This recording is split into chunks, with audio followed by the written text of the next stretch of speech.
June 21st. There are 105 countries in the world right now, including Canada and the US, who are obviously and unabashedly not in denial about switching to programmable digital currency. What do they call it in the States? Central Bank Digital Currencies, CBDC, I think. These 105 countries hold 95% of the world's wealth.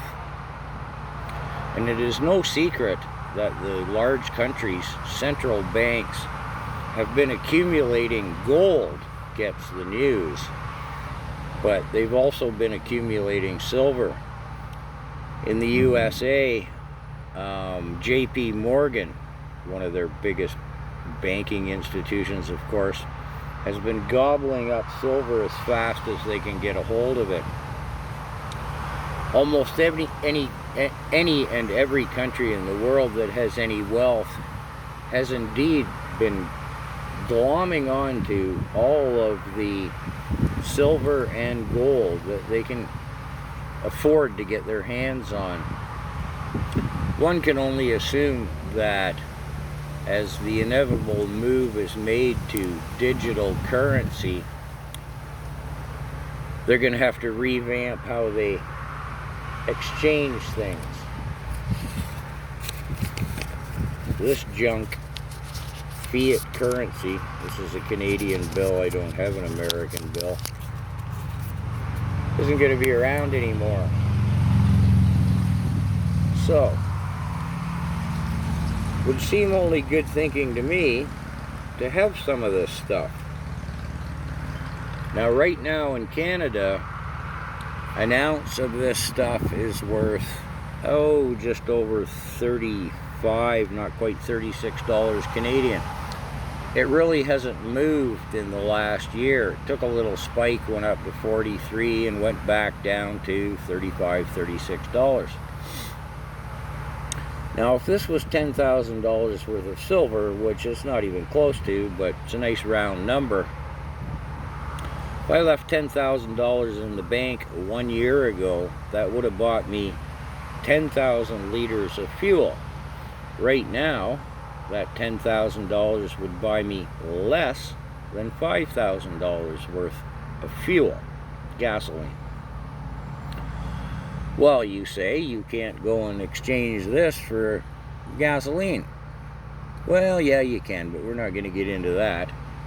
The thing is, this is still worth, it's not, but theoretical $10,000. Now, there are some problems with that, I admit. But to come back to central digitalized banking currency, they control your money.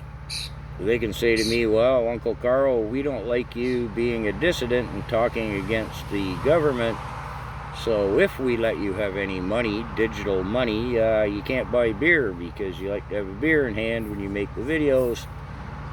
If you don't have a beer in hand on a hot day, you tend to go out in the bush to do a video about foraging, which I'm probably going to need to because they're not going to give me any digital currency. I made some videos 9 months ago. They're entitled Silver 1, 2, and 3. I'd skip Silver 1. It was a kind of crappy introductory video. Silver 2 and 3 you might want to check out because in there I list some other channels that are far more informative, informed, and on top of things than what I am. But I just happened to be at my stash today. Thought I'd grab this up because, like Gollum, every once in a while I like to look at my precious, you know, Gollum from Lord of the Rings, right? At home I keep some 2-ounce rounds, and I keep some 2-ounce rounds at home, and I've gone and stashed it on my own self, and I didn't want to take the time to look for them. So I'll leave this video here. If in silver 2 and 3, in suggested other sites to go to, I might have not mentioned Ragtag Stacker is a good one. Silver Dragons, he has some good ones. But there's a reason you should own gold and silver at this point in time. There is always a black market no matter what happens.